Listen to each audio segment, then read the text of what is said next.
नमस्कार, आप देख रहे हैं ग्लोब न्यूज झारखंड। मैं हूं सीमा आपके साथ और आइए नजर डालते हैं आज के समाचारों पर। पूरे राज्य के साथ जमशेदपुर भी भीषण कोरोना के संक्रमण से बेहाल है। देश के पीएम से लेकर राज्य के सीएम और जिलों के डीएम तक कोरोना महामारी की रोकथाम को लेकर जतन करने में जुटे हैं। हर दिन जिलाधिकारी स्वास्थ्य विभाग के साथ बैठक कर हालात की समीक्षा करते देखे जा रहे हैं। जमशेदपुर के उपायुक्त सड़कों पर निकलकर लोगों को जागरूक करने से लेकर तमाम एहतियात बरतने की अपील करते देखे जा रहे हैं। ट्रैफिक पुलिस हर चौक चौराहों पर हेलमेट जांच अभियान से लेकर मास्क जांच अभियान चलाते देखे जा रहे हैं। इन सब के बीच जमशेदपुर के जुगसलाई विधानसभा सीट से पिछले सरकार में आजसू कोटे से मंत्री रहे 3 बार के विधायक रामचंद्र सहीस को हराकर झारखंड मुक्ति मोर्चा के टिकट पर विधायक चुने गए मंगल कालिंदी कोरोना संक्रमण के साथ सड़क सुरक्षा के नियमों को ताक पर रखते हुए भीड़ भाड़ वाले क्षेत्रों में वो भी जिला मुख्यालय से 100 मीटर की दूरी पर बाइक चलाते देखे गए। मीडिया की नज़र पड़ते ही विधायक जी सख्ते में आ गए। बाइक रोक कैमरे पर मीडिया के सवालों का कुछ इस अंदाज में जवाब दिया। विधायक ने कहा कि बाइक दूसरे किसी का है जिसका वह ट्रायल कर रहे थे। हालांकि विधायक ने इतना ज़रूर कहा कि यह बाइक आम लोगों के लिए नहीं बल्कि युवाओं के लिए है। अब युवाओं के प्रेरणा स्रोत जनप्रतिनिधि को अगर युवा बगैर हेलमेट और बिना मास्क के सड़कों पर चलते देखेंगे तो वह क्या ज्ञान लेंगे, ये वही जाने। हालांकि विधायक ने यह भी कहा कि तो क्या हुआ, घर से थोड़ी ही चलाकर आए हैं बाइक। वैसे उन्होंने भीतर ही भीतर अपनी गलती ज़रूर स्वीकारी, लेकिन मीडिया तो मीडिया है। वैसे विधायक के इस अंदाज की शहर में चर्चा जोर शोर से है। आपको बता दें कि जमशेदपुर में सबसे अधिक कोरोना संक्रमितों की संख्या जुगसलाई विधानसभा सीट से ही सामने आ रही है। ऐसे में बस इतना ही कहा जा सकता है कि रोम जल रहा था और पोप बंसी बजा रहे थे। ये बहुत ज़्यादा दूर थोड़ी एक गोल चक्कर घुमा रहे थे। खाली वो गाड़ी चला के देख रहे थे कि मैंने कैसा गाड़ी है। और वो गाड़ी हम लोग का जैसे उम्र दराज के लिए नहीं है, वो गाड़ी अभी युवा बच्चा लोगों के लिए है। फिर भी हम लोग कोशिश कर रहे थे कि कैसे चलेगा कि नहीं। ये गोल चक्कर जुबली पार्क तक घुमा रहे थे, कहीं ज़्यादा हम गए नहीं। और बगैर हेलमेट का ज़्यादा दूर जाना भी ठीक है।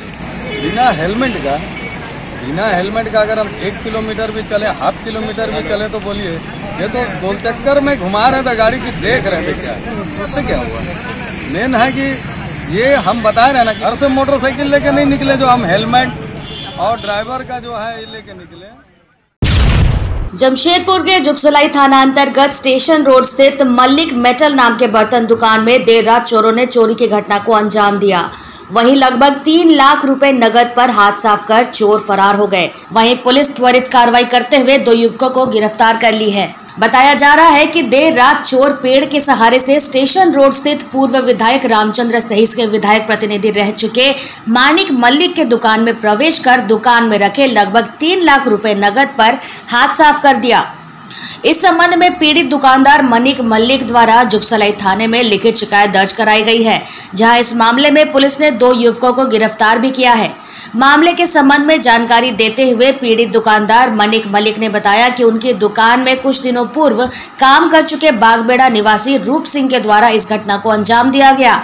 उन्होंने कहा, कारोबार के लिए दुकान में रखे नगद पर चोरों ने हाथ साफ किया। इस संबंध में लिखित शिकायत पर 2 लोगों को गिरफ्तार भी किया गया है। वहीं जुगसलाई पुलिस ने कार्रवाई की बात कहकर कुछ भी बोलने से साफ इनकार कर दिया। 5 तारीख की रात की घटना है।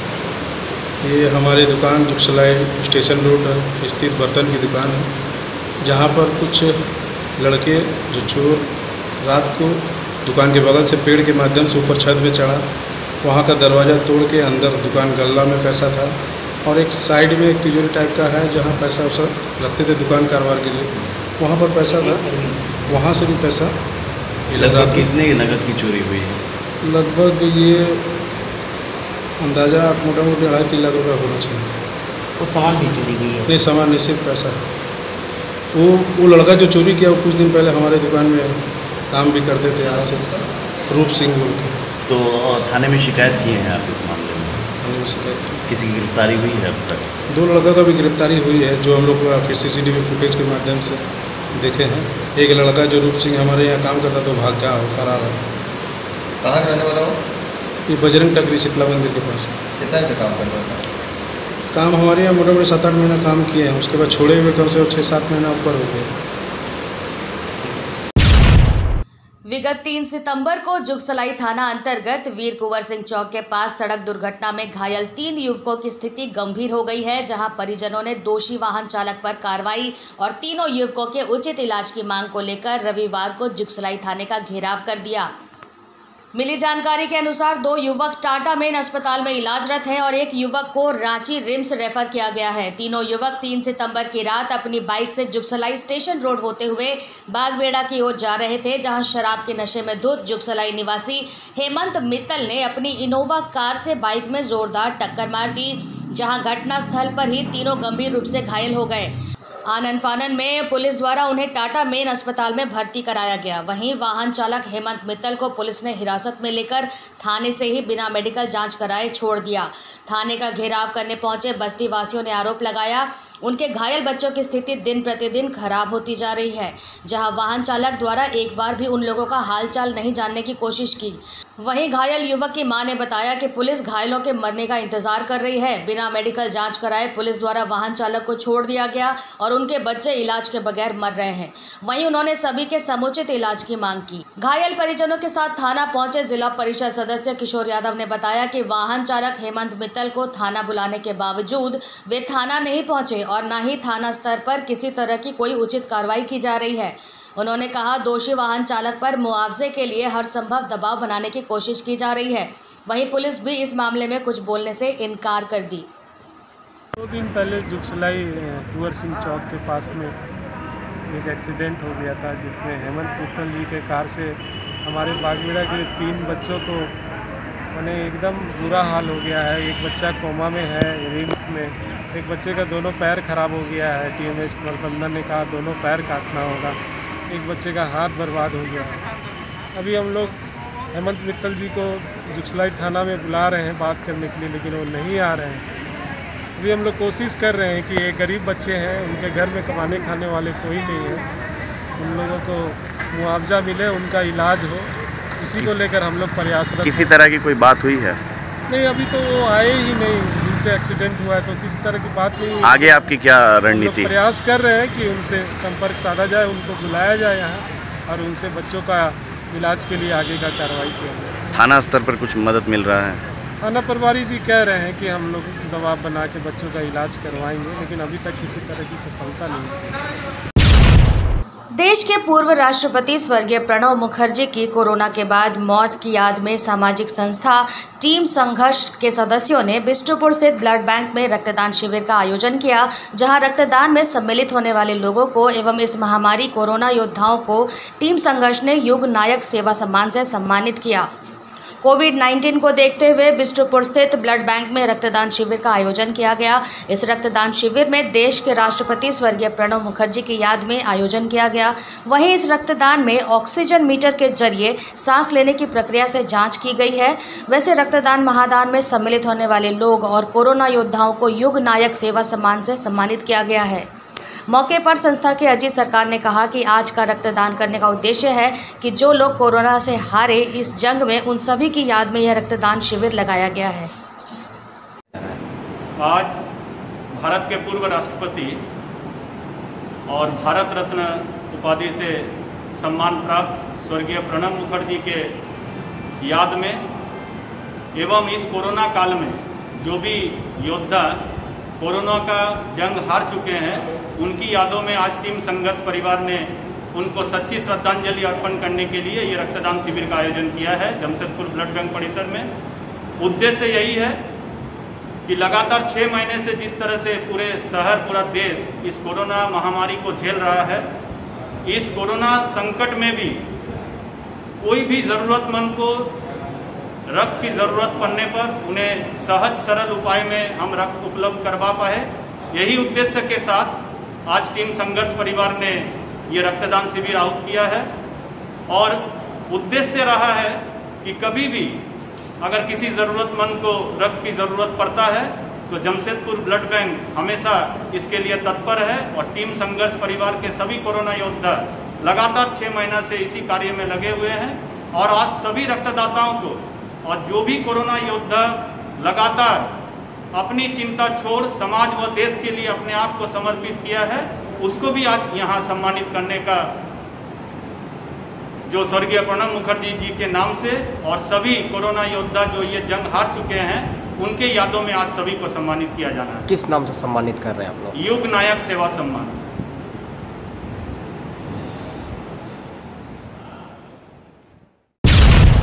भारतीय रेलवे के आह्वान पर विगत 15 अगस्त से ही फिट इंडिया फ्रीडम रन का आयोजन पूर्व मध्य रेल धनबाद मंडल में जारी है। आयोजन का एकमात्र उद्देश्य रेल अधिकारियों कर्मियों को फिट रखना है। फिट इंडिया फ्रीडम रन के इस आयोजन में परंपरागत खेलकूद के अलावे दौड़, योगा आदि कार्यक्रम चल रहे हैं। प्रत्येक दिन रेलवे के अलग अलग विभागों के अधिकारी कर्मचारी इसमें हिस्सा ले रहे हैं। फिट इंडिया फ्रीडम रन का यह आयोजन 2 अक्टूबर तक चलेगा। आज जो आप लोग कार्यक्रम किए हैं उसके बारे में संदीप बता दीजिए, क्या मकसद है इसका? आज जो है हम लोग कार्यक्रम फिट फॉर इंडिया का ही हुआ, इसमें कि सबको फिट रहना है ये संदेश जो है हम लोग दे रहे हैं। और हम लोग का डिविजनल स्पोर्ट्स एसोसिएशन की तरफ से ये दिया गया है टास्क कि इसको जो है हर वीकली आप हर डिपार्टमेंट का जो है आयोजन किया है। तो आज हम लोग का पर्सनल की तरफ से सीनियर DPO सर थे JP सिंह सर, उन्होंने लीड किया। जैसे TRSOP का भी हो चुका है, जैसे आपका रनिंग का हुआ है, सबका मोटा मोटी हर जगह हो चुका है और ये हर डिपो में हो रहा है। जैसे बरका खाना, पतरातू, गोमो, तो लोग अपना अपना हर जगह क्षेत्र में अपना अपना डिपो जो है उसको आयोजन कर रहे हैं। अपना परिचय दे दीजिएगा। शुभंकर सर का Dhanbad district football association joint secretary, DSF football का भी ऑर्गेनाइज कर। बताइएगा आज का जो कार्यक्रम किया आप लोग उसके बारे में। पूर्व मध्य रेल धनबाद द्वारा फिट इंडिया फ्रीडम रन का एक आयोजन किया गया, जिसमें हमारे धनबाद डिवीज़न के सीनियर DPO साहब श्री JP सिंह सर मौजूद थे। और ये स्पोर्ट्स डिविजनल स्पोर्ट्स की तरफ से ये प्रोग्राम हर वीकली किया जाता है। इसमें अभी चूँकि कोरोना का माहौल चल रहा है, ये एक बहुत बड़ा अच्छा संदेश जाएगा कि फिटनेस का सबसे अच्छा तरीका है कि आप ग्राउंड से जुड़े। ये मैसेज के लिए हम लोग हर हफ्ता एक वीकली प्रोग्राम डिविजनल स्पोर्ट्स की तरफ से किया जाता है, जिसमें हमारे स्पोर्ट्स ऑफिसर कुमार उदय सर हैं। उन्होंने ये एक अच्छा संदेश भेजने का प्रयास करने का कोशिश कर रहे हैं। इसमें कौन कौन मौजूद थे आप? इसमें हमारे सीनियर DPO साहब JP सिंह मौजूद थे। इसका मकसद क्या है? मकसद ये है कि हम लोग को जस्ट ये फिट के एक संदेश देना है कि आप स्पोर्ट्स के द्वारा अपने आप को फिट रखें। ये अभियान कब तक चले, कितने दिन तक? ये अभियान हम लोग को 2 अक्टूबर तक के रखा गया है। वीकली हर डिवीज़न हर जगह हम लोग जा करके ये कर रहे हैं। डिपार्टमेंट वाइज हो रहा है, जैसे आज पर्सनल के द्वारा किया गया। पर्सनल के सारे स्टाफ यहाँ पे मौजूद थे। अपना परिचय दे दीजिएगा। मैं धनबाद डिस्ट्रिक्ट फुटबॉल एसोसिएशन के जनरल सेक्रेटरी फरियाद हूँ। गांधी सेवा सदन में खबर मंत्र के प्रधान संपादक एवं मालिक अभय सिंह के निधन पर धनबाद प्रेस क्लब ने श्रद्धांजलि अर्पित की। स्वर्गीय अभय सिंह की तस्वीर पर माल्यार्पण कर क्लब के पदाधिकारी सदस्य गणों ने भावभीनी श्रद्धांजलि दी। श्रद्धांजलि सभा का आयोजन धनबाद प्रेस क्लब प्रांगण में हुआ। मौके पर उपस्थित हुए प्रेस क्लब के पदाधिकारी पंकज जी इस अवसर पर कहा कि मीडिया जगत के लिए यह एक मार्मिक घड़ी है। जो है प्रेस क्लब प्रांगण में इनकी श्रद्धांजलि सभा की गई।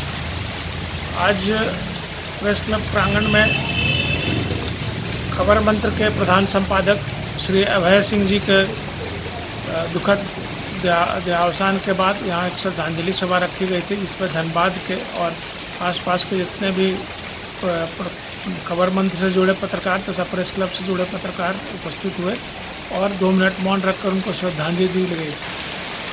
ये पत्रकारिता जगत में एक अपूर्णीय क्षति है और मैं आशा करता हूँ कि भगवान उनके परिवार को इतना हिम्मत दे कि वो इस क्षति को सहन कर सके। साथ ही मैं खबर मंत्र परिवार के लोगों को भी ये आशा करता हूँ कि वो लोग इस क्षति को सहेंगे और उनके दिखाए मार्ग पर चल के पत्रकारिता का और प्रखर रूप से प्रतिस्थापित करेंगे।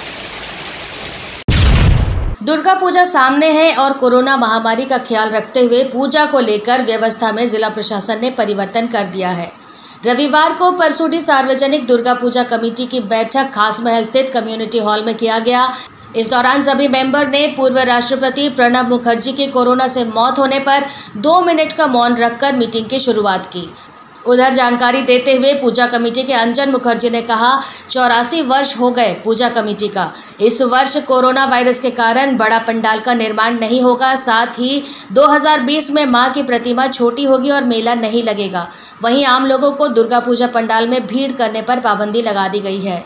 जिला प्रशासन की गाइडलाइन पर पूजा संपन्न होगी। उधर शहर के सभी पूजा कमेटी ने ऐलान किया है कि मां की आराधना करेंगे, लेकिन बड़े पैमाने पर नहीं, छोटे स्तर पर। केंद्र और राज्य सरकार की गाइडलाइन के अनुसार इस बार पूजा होगी। वैसे पूजा को लेकर बाजार भी कुछ दिनों बाद सजने लगेंगे, लेकिन सोशल डिस्टेंसिंग का भरपूर ख्याल रखना होगा। हालांकि कुछ पूजा कमेटियों ने भोग वितरण, लाउडस्पीकर का उपयोग करने और पंडाल निर्माण की अनुमति मांगी। अब देखने वाली बात यह होगी कि इस पर सरकार क्या आदेश देती है। सार्वजनिक दुर्गा पूजा कमेटी का 84 इयर्स सेलिब्रेशन का मीटिंग हम लोग कंडक्ट किया है। तो इस बार का कोविड को देखते हुए हम लोग मीटिंग में बहुत कम संख्यक सदस्य ही हम लोग जो एक्टिव है उन्हें हम लोग बुलाए हैं और बहुत छोटे पैमाने से ही हम लोग पूजा करेंगे। इस बार मूर्ति भी हम लोग छोटे ही लाएंगे। जो सरकार का तरफ से जो हम लोग हमारा सेंट्रल दुर्गा पूजा कमेटी से जो भी नियम हम लोग को बोला गया है हम लोग उसी का पालन करेंगे और जितना संभव होगा हम लोग डिस्टेंस मेंटेन करके सैनिटाइज करके पूजा करेंगे। और हर वर्ष का तरह इस बार भी हम लोग चाहते हैं कि आप लोग आइए, लेकिन सब डिसिप्लिन वे से पूजा सेलिब्रेशन कीजिए। हमारा तरफ से समाज को कोई नुकसान नहीं होना चाहिए और बीमारी भी फैलना नहीं चाहिए। एक जागरूक नागरिक का हैसियत से हम सबसे रिक्वेस्ट करेंगे कि आप लोग जो हमारे माननीय डीसी ने और एसपी साहब ने जो भी डिसीजन दे रहा है उसका पालन कीजिए। कोई भी यहाँ स्टॉल नहीं लगेगा, कोई भी फंक्शन नहीं होगा, खाली पूजा का ही हम लोग प्रबंध कर रहे हैं। इस सब दुर्गा पूजा कमेटी से अंजन मुखर्जी बोल रहे हैं। झारखंड में पिछली सरकार की गलतियों का खामियाजा सरायकेला खरसावां जिले के आदित्यपुर नगर निगम की जनता को उठाना पड़ रहा है।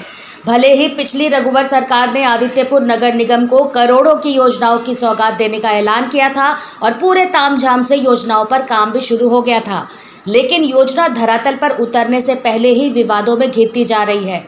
इन तस्वीरों में आप साफ देख सकते हैं कि किस कदर लोगों में सरकारी योजना को लेकर आक्रोश है। इतना ही नहीं, आपस में ही लोग एक दूसरे के साथ मरने मारने पर तुले नजर आ रहे हैं। ये नज़ारा आदित्यपुर नगर निगम के वार्ड 3 के सतबोहनी का है, जहां जलापूर्ति योजना के लिए जल मीनार बनना है। वैसे यह योजना तो जनता की है, तो फिर जनता आक्रोशित क्यों है? वो इसलिए आक्रोशित है क्योंकि जहां जल मीनार बनना है वह मंदिर का प्रांगण है और जल मीनार बनाने वाली एजेंसी मंदिर को तोड़कर वहां जल मीनार बनाना चाहती है। हालांकि योजना को धरातल पर लाने वाले पार्षद और निगम के मेयर, डिप्टी मेयर और नगर आयुक्त के साथ जिले के डीसी ने कैसे इस योजना को मंजूरी दे दी। वैसे पिछले उपायुक्त ने यहां विवाद को देखते हुए काम स्थगित करवा दिया था, लेकिन उनके जाते ही संवेदक फिर से काम करने पहुंच गए, जिसका नतीजा फिर से स्थानीय लोगों के कोपभाजन का शिकार नगर निगम के अधिकारियों और दंडाधिकारी को झेलना पड़ा। अंत में निगम को बैकफुट पर लौटना पड़ा। आपको बता दें कि मंदिर के समर्थन में सिर्फ हिंदू ही नहीं, स्थानीय मुस्लिम भी आए, जिसका नतीजा यह हुआ कि नगर निगम को दूसरी जगह की मापी करनी पड़ी। हालांकि अभी वहां वन विभाग से एनओसी मिलने के बाद ही काम आगे बढ़ेगा, यानी योजना 2021 तक पूरा हो सकेगा। यह संभव नजर नहीं आ रहा। वैसे ऐसा ही विवाद लगभग सभी वार्डों में देखा जा रहा है। अब इसके लिए जिम्मेवार कौन है यह तो हम नहीं बता सकते, क्योंकि योजना भले पिछली सरकार ने दी थी, लेकिन योजना के लिए स्थानीय पार्षद, नगर निगम के मेयर, डिप्टी मेयर और जिला प्रशासन ने ही एनओसी दी थी। लेकिन जब विरोध शुरू हुआ तो पार्षद से लेकर मेयर और डिप्टी मेयर नदारद नजर आ रहे हैं। प्रशासन भले सख्ती बरतने का प्रयास करती है, लेकिन लोगों के आक्रोश को देखते हुए वह भी बीच का रास्ता निकालकर अपना पल्ला झाड़कर निकल जाती है। चलिए अब आपको हम बता दें कि आखिर यह माजरा क्या है। दरअसल आदित्यपुर नगर निगम क्षेत्र में पानी और सीवरेज ड्रेनेज सिस्टम को दुरुस्त किए जाने को लेकर केंद्र और राज्य सरकार के सहयोग से 600 करोड़ की योजना स्वीकृत की गई है, जिसे 2021 तक पूरा करना है। लेकिन सीवरेज और ड्रेनेज सिस्टम का हाल बेहाल है। संवेदक काम छोड़कर भाग रहे हैं। इधर पेयजल के लिए चिन्हित स्थलों पर जल मीनारों के लिए जैसे ही संवेदक पहुंच रहे हैं, उन्हें भारी विरोध के कारण अपना बोरिया बिस्तरा समेटकर या तो भागना पड़ रहा है या स्थल परिवर्तित कर नए सिरे से कागजी प्रक्रिया शुरू करनी पड़ रही है। ऐसे में पूरी योजना ही विवादों में घिरती जा रही है। अब तय समय पर काम पूरा हो, इस पर संशय बरकरार है, जबकि नगर निगम के चुनाव की डुगडुगी बजने में महज 1.5 साल ही बच गए हैं। यहाँ पे एक जल मीनार बनना है, जिससे 3 वार्डों को पानी जाना है, वार्ड नंबर 1, 2, 3, जो कि ये जल मीनार मंदिर परिसर के अंदर आ रहा है। तो कुछ स्थानीय लोगों का कहना है कि नहीं, ये जब जल मीनार यहाँ बना के आप कहीं और बनाएं। तो उनके सहमति पे ही हम ये ज़मीन देखने आए जो ये वन विभाग का है। यहाँ एक ज़मीन देखेंगे और एक रोड कॉर्नर पे एक ज़मीन है जो इनका कहना है वो सरकारी ज़मीन है। वो ज़मीन, 2 ज़मीन हम देखेंगे, फिर इसका एक सर्वे रिपोर्ट सबमिट करके फिर एनओसी लेके इसका काम आगे किया जाएगा। जो मेन मंदिर है उसको हम नहीं तोड़ रहे हैं, जो अंडर कंस्ट्रक्शन मंदिर है जो अभी बन ही रहे हैं, छोटे छोटे 2 मंदिर है वो टूटेंगे, इसके अलावा कुछ नहीं। और रास्ता भी हम दे रहे हैं, बाउंड्री वॉल भी हम इस पर नहीं करेंगे। जल मीनार बनने के बाद लोग इसका इस्तेमाल भी कर सकते हैं बैठने का, या फिर जो भी पूजा कार्यक्रम होता है वो कर सकते हैं इसके। यहाँ पूजा स्थल है, यहाँ 50 साल से पूजा हो रहा है जी। हम लोग का वहाँ बनाने से मंदिर पर क्षति पहुँच रहा है। हाँ। और पब्लिक को आने जाने में भी ट्रबल हो रहा है, हर एक तरह का वहाँ बाधा पहुँच रहा है, इसलिए वहाँ बनाने में बहुत असुविधा हो रही है। हम लोग इसका विरोध कर रहे हैं। इतना दिन से हो रहा है, हम लोग मुखिया को चाहते हैं, मुखिया को वोट दिए, मुखिया आना चाहिए। हम लोग अपना रोड का घर के पास बना ले, ऐसे नहीं चुप देंगे हम लोग मुखिया खड़ा नहीं करेंगे। हम फोन करके बुलाए तो मुखिया को घर ले लेंगे, ये चीज तो सही नहीं है। हम लोग का तकलीफ कौन समझेगा? मुखिया को जिताया तो कौन समझेगा? मुखिया को जिताया, वोट मुखिया को नहीं, चीज तो होना है। मामला है कि बीतों दिन नगर निगम द्वारा हम लोग को यहाँ पर चिन्हित करने आए थे, हम लोग बस्ती लोग विरोध किए थे और डीसी साहब, सीओ साहब को हम लोग आवेदन भी दिए हैं कि यहाँ हम लोग को 70 लाख से एक समुदाय भवन, 18 लाख से फेवर ब्लॉक, 1.5 लाख से और समुदाय भवन बना हुआ है और 4-5 मंदिर है, हनुमान मंदिर है, शिव मंदिर है, माँ दुर्गा का मंदिर है, गणेश मंदिर है और शीतला मंदिर है, हम मासा माँ का मंदिर है।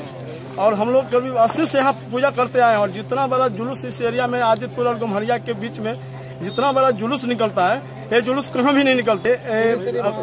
श्री श्री महावीर अखाड़ा को और चतुर्नोमी में बजरंगबली का जो अखाड़ा निकलता है, चतुर्नोमी में उसका अखाड़ा, ये हम लोग को सेंट्रल कमेटी उससे पूछा जाए, आदितपुर में किसी भी व्यक्ति से पूछा जाए कि बाबू भगवान सिंह का अखाड़ा कौन है, उस नाम से ही प्रसिद्ध है। यहाँ पर कम से कम हम लोग को आज से नहीं 80 से हम लोग पूजा करते आ रहे हैं और हम लोग को अनुरोध भी किया सरकार से, डीसी साहब आश्वासन भी दिए हैं और लेकिन भी बोले थे कि वहाँ पर नहीं बनेगा। सीओ साहब से बात हुआ था, हम लोग इससे निश्चित हो गया यहाँ नहीं बनेगा और चिन्हित करके जगह भी दिया गया है। एक तालाब है आपका, उसका चिन्हित मैदान है, वहाँ में चिन्हित किया था जगह और हम लोग चिन्हित करके दिए।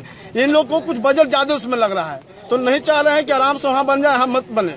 वो लोग चाह रहे हैं कि जहाँ बजट कम हो वहाँ बन जाए। बजट के चलते और अपना परेशानी के चलते लोग निगम निगम निगरा रहे हैं और कुछ नहीं। और हम लोग को धार्मिक आहत हो रहा है। इस सरकार से हम लोग को यही अनुरोध है और हम लोग को मंत्री है कि हम लोग को साथ ऐसा नहीं किया जाए कि हम लोग को धार्मिक आहत किया जाए कि विरोध हो जाए, पब्लिक इस पर कुछ भी कर सके। नहीं, मैं तो जलापूर्ति योजना जो है ये लिमिटेड टाइम के लिए है। 2021 नवंबर तक में इसको कंप्लीट करना। ऑलरेडी 2018 में इसका क्लियरेंस हुआ। ये सेंट्रल गवर्नमेंट और स्टेट गवर्नमेंट का दोनों का फंडिंग है, 50-50 है, सेंट्रल गवर्नमेंट की फंडिंग है। तो अभी टाइम लिमिटेड है मेरे पास, तो हमको इसका एनओसी 2018 में प्राप्त है। ठीक है, मंदिर के बगल में हम लोग का जो प्रपोजल था वाटर टैंक में मेरा 5.5 मीटर पे फर्स्ट कॉलम आता है, तो 20 मीटर डाया का एक हॉल बन जाता है नीचे में, जिसमें पूजा पाठ, हवन या बैठने के लिए कुर्सी डाल देते, एक परमानेंट शमियाना टाइप का है। तो वहाँ भी करने से मेरे विचार से कोई ज़्यादा दिक्कत नहीं। यहाँ पे पानी टंकी पेपर के माध्यम से जब सर्वे हुआ था तो उस समय बताया गया था। अभी मंदिर लोग की इस तरफ से आ रहा है कि नहीं सर हम लोग को जगह छोड़ दी जाए, दिक्कत होगा। बट एक परमानेंट स्ट्रक्चर बनने से आज के डेट में आप कोई भी बनाएंगे तो 10,000, शादी ब्याह में 10,000 20,000 का टेंट लगता है। लेकिन अगर टंकी परमानेंट रहेगा, सहमति बन जाती है, तो यह वार्ड के लिए और सभी लोगों के लिए बहुत अच्छा प्रस्ताव होगा। बाकी अल्टरनेट तो देख ही रहे हैं। राज्य के पूर्व मुख्यमंत्री रघुवर दास ने शिक्षक दिवस के मौके पर देश के सर्वोच्च शिक्षक सम्मान सर्वपल्ली राधाकृष्णन सम्मान से नवाजी गई शहर की तारापुर स्कूल की वाइस प्रिंसिपल इशिता डे को पुष्पगुच्छ एवं शॉल देकर सम्मानित किया। इस दौरान भारतीय जनता पार्टी जमशेदपुर महानगर अध्यक्ष गुंजन यादव एवं समाजसेवी बेली बोधनवाला भी मौजूद रहे। पूर्व मुख्यमंत्री ने अपने शासनकाल के दौरान शिक्षा के क्षेत्र में किए गए प्रयासों एवं उपलब्धियों को गिनाते हुए वर्तमान सरकार से उन योजनाओं में तेजी लाने की अपील की है। उन्होंने कहा, झारखंड में 2014 के बाद से शिक्षा क्रांति आई है, ऐसे में जो योजनाएं चल रही है उन्हें धरातल पर उतारने की जरूरत है। पूर्व मुख्यमंत्री ने जमशेदपुर में बन रहे मणिपाल मेडिकल कॉलेज के अलावा महिला विश्वविद्यालय 2021 तक पूरा होने की उम्मीद जताई है। उन्होंने बताया कि झारखंड में मेडिकल इंजीनियरिंग और मैनेजमेंट की पढ़ाई का खाका उनकी सरकार ने खींचा है। वर्तमान सरकार उन कामों में तेजी लाए ताकि राज्य के छात्रों को बाहर जाने की जरूरत न पड़े। पूर्व मुख्यमंत्री ने श्रीमती इशिता डे के अलावा राज्य के अन्य 2 शिक्षिकाओं को सर्वोच्च शिक्षा सम्मान मिलने पर खुशी जताते हुए उन्हें शुभकामनाएं दी। मिला है, क्या कहेंगे? शिक्षक दिवस के अवसर पर सर्वश्री डॉक्टर राधापुर कृष्णन पुरस्कार से हमारे जमशेदपुर के तारापुर स्कूल के वाइस प्रिंसिपल श्रीमती आसिती डे एवं झारखंड के 2 अन्य शिक्षक बोकारो और सिमडेगा से जो मान सम्मान प्राप्त हुए, वो निश्चित रूप से जमशेदपुर सहित झारखंड के लिए गौरव का क्षण रहा। मैं इस अवसर पर श्रीमती आसिता दे वाइस प्रिंसिपल के साथ साथ दोनों शिक्षिकाओं को भी मैं उनसे हार्दिक शुभकामनाएं।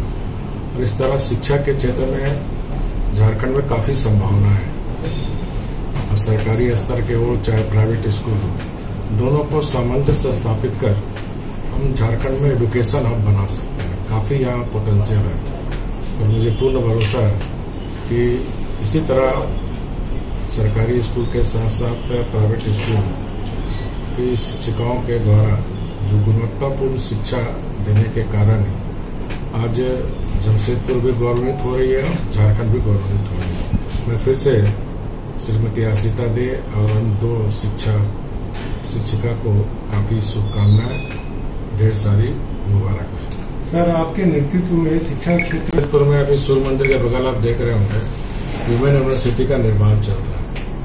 इसी तरह टिमकन कंपनी के पास एक प्रोफेशनल यूनिवर्सिटी है ताकि हमारे झारखंड के बच्चे बच्चियों को MBBA या अन्य प्रोफेशनल ट्रेनिंग के लिए दूसरे राज्य न जाना पड़े। रामगढ़ में गोड़ा में पहला झारखंड का इंजीनियरिंग मेडिकल महिलाओं के लिए इंजीनियरिंग कॉलेज का निर्माण किया। काफी पॉलिटेक्निक ITI, क्योंकि आज दुनिया में ट्रेड वर्कर की डिमांड है और भारत में अगर हम देखें तो कुशल कामगार की बहुत कमी है और इसी को ध्यान में रखकर जहां झारखंड में बड़े पैमाने पर पलायन होते हैं बच्चे उनको अगर स्किल्ड कर अगर हम यहाँ भी रोजगार दे सकते हैं और देश दुनिया में कहीं भी रोजगार पा सकते हैं तो उसको अच्छी तनख्वाह मिलती है। इस ध्यान से हमारी सरकार ने इसे शुरू की थी।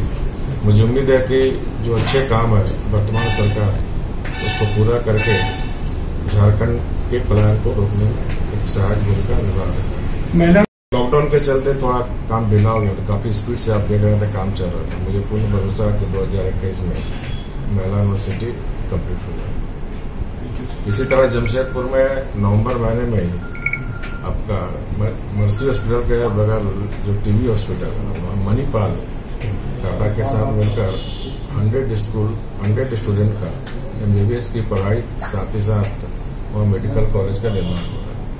इसी तरह जमशेदपुर में 500 बेड का MGM कैंपस में 500 बेड हॉस्पिटल का भी निर्माण हो रहा है, क्योंकि जमशेदपुर में जनसंख्या को ध्यान में रखते हुए 3 नए मेडिकल कॉलेज, जहां 2014 के पहले झारखंड में 3 मेडिकल कॉलेज थे, हमारे MGM, रिम्स एंड धनबाद का PMCH। ये मोदी जी की सरकार के कारण 5 वर्ष के अंदर 3 मेडिकल कॉलेज दुमका, हजारीबाग और पलामू हम लोग ने खोला और तीनों जगह 500 बेड का हॉस्पिटल का निर्माण कार्य चल रहा है। तो मेडिकल टूरिज्म में भी झारखंड में काफी हो सकती स्कोप है। पूर्वोत्तर राज्य में झारखंड मेडिकल हब भी बन सकता है। तो झारखंड एक संभावनाओं से भरा प्रदेश है। बहुत अच्छा लग रहा है।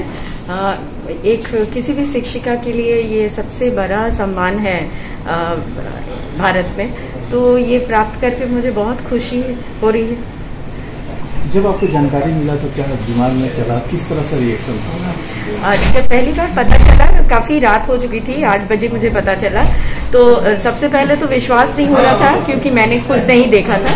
फिर इंटरनेट पे मैंने देखा और सबसे पहला कॉल मैंने अपने प्रिंसिपल मैम, उसके बाद सर, और मैंने उन लोगों को बोला कि मेरा नाम चयनित हुआ है। बहुत उस समय भी बहुत एक्साइटमेंट था कि इन द एंटायर इंडिया 47 लोगों में चयन होना बहुत बड़ी बात है। तो उस समय भी बहुत खुशी हुई थी, आज भी बहुत खुश हूँ। क्या चीज़ के लिए आपको अवार्ड जो मिला गया, क्या उसमें कुछ खास पॉइंट होता है? देखिए बहुत सारे बिंदु पे हम लोगों को एप्लीकेशन लिखना पड़ता है, लेकिन जहाँ पे वो फोकस करते हैं वो है कि आपका पढ़ाने का जो इनोवेटिव वेज ऑफ टीचिंग है उस पर वो फोकस करते हैं। और मेरा math innovative ways of teaching को के लिए मैंने पेपर लिखा था, तो उस पर मुझे ये अवार्ड मिला है। पूरा नाम क्या लिखते हैं? सॉरी, पूरा नाम क्या लिखते हैं? पूरा नाम? मेरा नाम? हाँ। अच्छा, मेरा नाम इशिता देव है और मैं तारापुर स्कूल में वाइस प्रिंसिपल के पद पर कार्यरत हूँ। से आपके स्कूल कि आपके टीचर को, ये तो हम एक गर्व की बात है। हमें बहुत खुशी है कि सारे देश में इनको चुना गया है, ये बहुत ही महत्वपूर्ण बात है। और हमें एक तरह से खुशी है क्योंकि हमने इनको कई साल से अपना कार्य करते देखे हैं। और सबसे बड़ी बात जो हर टीचर में होना चाहिए कि शिक्षा देने में एक आनंद मिलना चाहिए, और ये इनके अंदर में है। वो हर वक्त इनको बड़ा अच्छा मैंने शिक्षा देने में बड़ा आनंद लगता है और बड़ा दिलचस्पी से काम करते हैं, और हर वक्त कोशिश में रहते हैं कि हम इस तरह के तरीके अपनाएं जिससे बच्चों को आनंद हो सीखने में, और वो जब उनको खुशी होती है सीखने में तभी मैंने सब चीज़ों को अच्छी तरह समझ पाते हैं और उनको एक शिक्षा प्राप्त होता है। अब तो सर मतलब बोला जाएगा कि ये बढ़ गया, जिम्मेदारी बढ़ गई है, एक अवार्ड मिलना अपने आप में बहुत, इसको बरकरार रखना। जिम्मेदारी से बढ़ के आप क्या बोलेंगे तो एक तरह से अच्छी बात है। हम लोग तो बहुत खुश हैं, और कल जैसे टीचर लोग से हम बात करते हैं कि इनसे प्रेरणा ले कि कैसे हम एक अच्छे शिक्षक बन पाए। प्रत्येक वर्ष सभी शिक्षण संस्थानों में शिक्षक दिवस बड़े ही धूमधाम से मनाया जाता है, लेकिन कोरोना महामारी को लेकर पूरे देश में शिक्षण संस्थान बंद पड़े हैं। उधर गुरुकुल संतारी शाखा में शनिवार को डॉक्टर सर्वपल्ली राधाकृष्णन को पुष्पांजलि अर्पित की गई। वहीं बच्चों को डॉक्टर सर्वपल्ली राधाकृष्णन की जीवनी के बारे में बताया गया। साथ ही साथ छात्राओं ने उनके बताए हुए रास्ते पर चलने की सीख ली। इस दौरान गुरुकुल प्रांगण में सुबह छात्र और शिक्षक मिलकर पौधारोपण कर समाज को पर्यावरण संरक्षण का संदेश दिए। वहीं शिक्षक दिवस के अवसर पर गजेंद्र नाथ चौहान के द्वारा संतारी, बिटापुर, संकाडी, चित्रतांड, बायराइडी आदि गांव में जाकर गरीब बच्चों के बीच कॉपी, किताब और पेंसिल रबड़ का वितरण किया गया। साथ ही दिव्यांग छात्रों को आगे की शिक्षा जारी रखने के लिए प्रोत्साहित किया गया। आपको बता दें कि सरायकेला में गुरुकुल संतारी में 2 वर्ष से बच्चों को शिक्षा दी जा रही है। उधर लॉकडाउन से लेकर अब तक गरीब परिवार के 50 बच्चों को मुफ्त में ऑनलाइन शिक्षा दी जा रही है। आज हम लोग शिक्षक दिवस के मौके पर विभिन्न जगहों में सभी बच्चों से मिले और उन्हें शिक्षक दिवस की शुभकामनाएं दी, और बच्चों को भिन्न भिन्न शिक्षण सामग्री प्रदान किए। हम चाहते हैं कि बच्चे अपने उज्जवल भविष्य के लिए आगे पढ़ाई करें। मेरी शुभकामनाएं सभी बच्चों के साथ है। गजेंद्र नाथ चौहान, निदेशक, गुरुकुल।